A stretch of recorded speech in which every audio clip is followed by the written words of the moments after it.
Assalamualaikum warahmatullahi wabarakatuh. Izin memperkenalkan diri, nama Nurfita Anggraini dengan NPM 21140710058. Di sini saya akan membawakan materi tentang motor bakar dua tak bensin.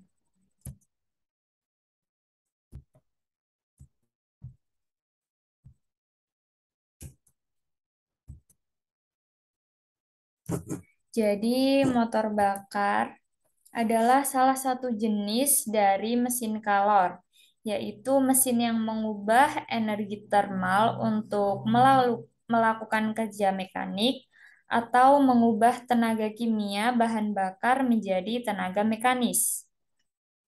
Nah, energi itu diperoleh dari proses pembakaran. Proses pembakarannya itu juga merubah energi tersebut yang terjadi di dalam dan di luar mesin kalor. Nah, berdasarkan siklus kerjanya, motor bakar dapat dibagi menjadi dua macam, yaitu motor bakar dua langkah dan motor bakar empat langkah. Perbedaannya terdapat pada langkah atau stroke yang dilalui oleh piston selama siklus kerja. Motor bensin yang empat langkah adalah motor yang pada setiap empat langkah torak atau piston itu dua putaran engkol,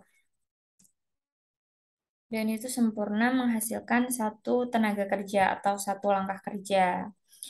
Nah, tapi yang kita bahas kali ini adalah yang dua langkah atau dua tak.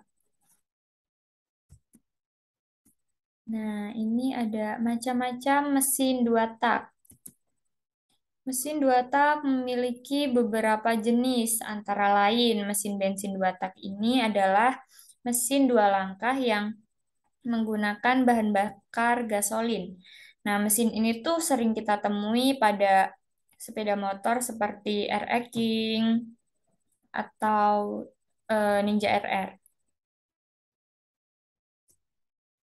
Nah, mesin diesel dua tak, kalau yang mesin diesel dua langkah yang menggunakan bahan bakar solar. Selain dari bahan bakarnya, torsi yang dihasilkan mesin diesel dua tak juga lebih besar, sehingga banyak diaplikasikan sebagai mesin-mesin besar seperti mesin kapal atau kereta.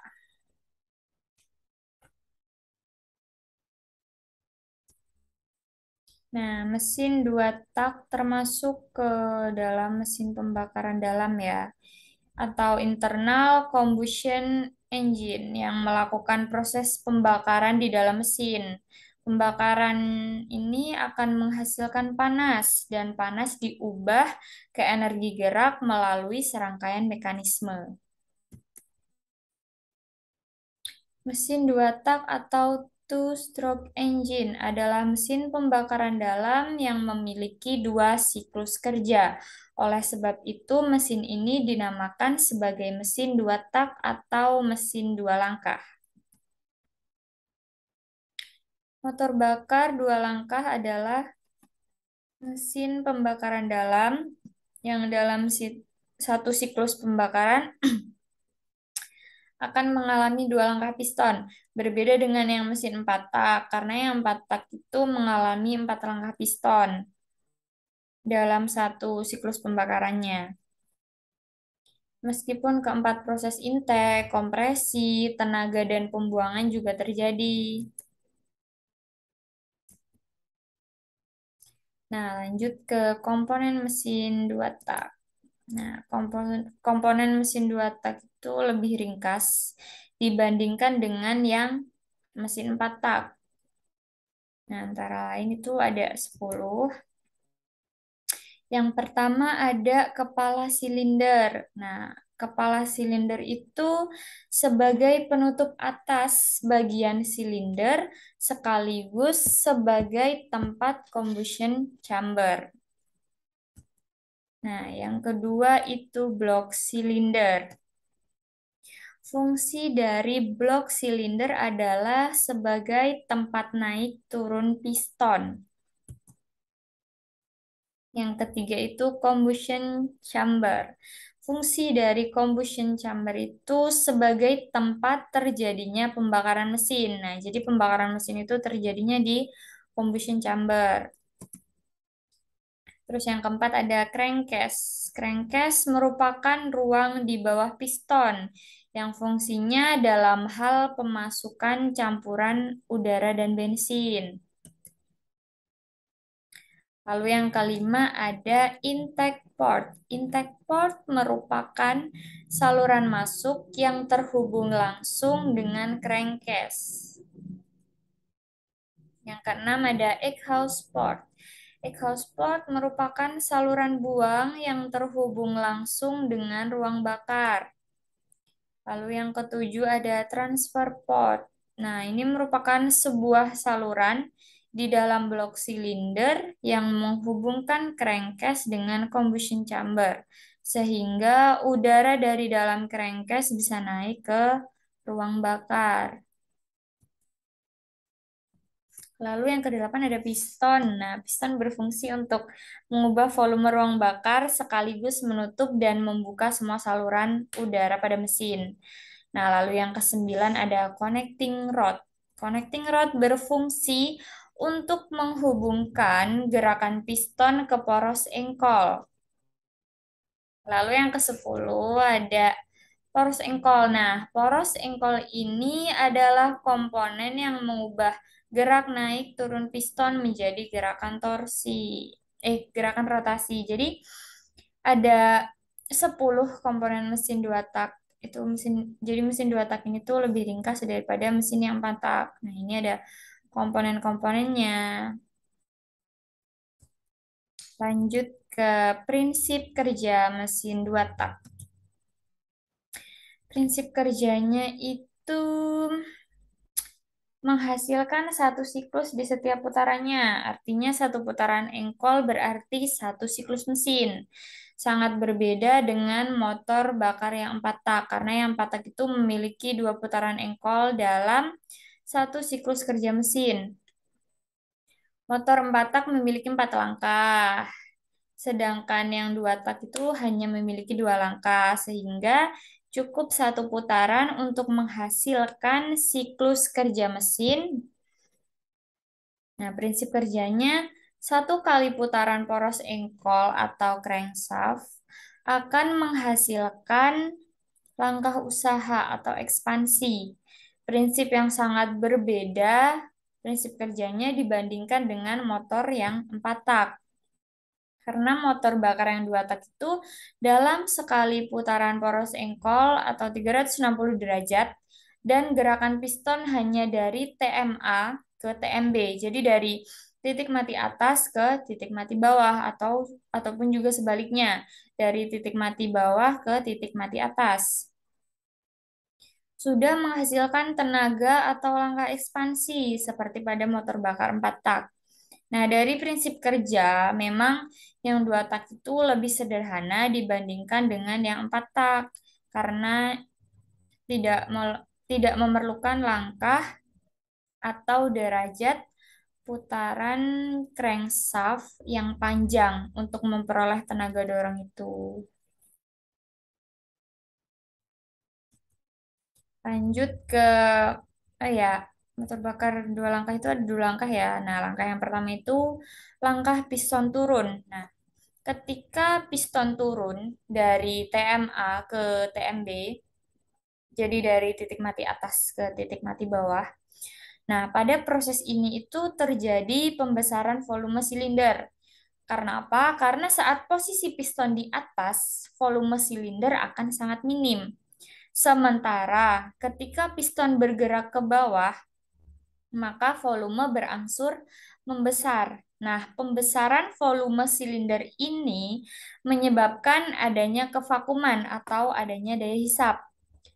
Begitupun sebaliknya, di bagian crankcase justru terjadi pengecilan volume karena piston bergerak ke arah bawah. Nah, pada saat piston bergerak ke bawah, dinding piston akan menutup saluran intake, sehingga udara di dalam crankcase akan mengalir ke combustion chamber melalui transfer port. Jadi ini langkah langkah yang pertama yaitu langkah piston turun. Nah, langkah yang kedua itu ada langkah piston naik. Nah, ketika piston bergerak dari TMB ke TMA, maka akan terjadi pengecilan volume ruang bakar. Nah, jadi ketika piston bergerak dari titik mati bawah ke titik mati atas, maka di situ akan terjadi pengecilan volume ruang bakar. Nah, pergerakan piston ke atas itu juga akan menutup transfer port dan exhaust port, sehingga pergerakan piston ini akan mengkompresi udara dan bensin yang sebelumnya sudah masuk ke ruang bakar. Di sisi lain, pada crankcase, gerakan piston ke atas menyebabkan pembesaran volume. Nah, saat langkah ini, saluran intake akan kembali terbuka dan campuran udara bensin kembali masuk ke crankcase. Ketika piston sudah mencapai puncak, maka busi akan menyala. Nah, saat ini tekanan kompresi sudah sangat tinggi, akibatnya terjadilah pembakaran. Nah, pembakaran ini akan mendorong piston berekspansi, sehingga piston bergerak ke arah bawah. Nah, ketika piston bergerak ke bawah, saluran exhaust dan transfer pot akan terbuka, sehingga udara bersih yang dari crankcase akan mendorong gas sisa pembakaran keluar melalui exhaust port. Nah, ini langkah yang kedua yaitu langkah piston naik. Nah, ini mesin dua tak itu diaplikasikan untuk mesin bensin maupun mesin diesel. Nah, mesin bensin dua tak itu digunakan paling banyak di mesin-mesin kecil, seperti contohnya ini. Pada mesin sepeda motor, lalu mesin gergaji, terus mesin pemotong rumput, mobil salju, mesin untuk pesawat model dan lain sebagainya. Nah, ini ada kelebihan dan kekurangan motor bakar dua tak. Untuk kelebihan yaitu ada top RPM mesin lebih tinggi, terus tenaga mesin juga lebih besar, terus suara juga lebih nyaring. Nah, untuk kekurangannya itu ada bensin lebih boros, terus perlu perlu adanya oli samping dan emisi sangat buruk.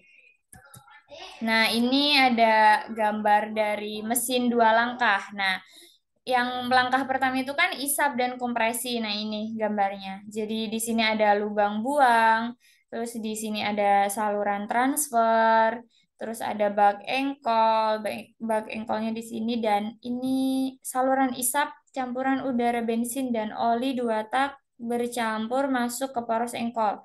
Jadi masuknya ke sini. Nah, untuk langkah yang kedua itu pembakaran dan buang.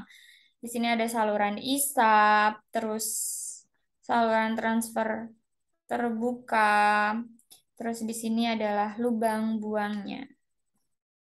Nah, ini gambarnya ya. Oke, terima kasih. Semoga bermanfaat. Kalau ada salahnya saya mohon maaf dan kepada Allah saya mohon ampun. Saya akhiri. Wassalamualaikum warahmatullahi wabarakatuh.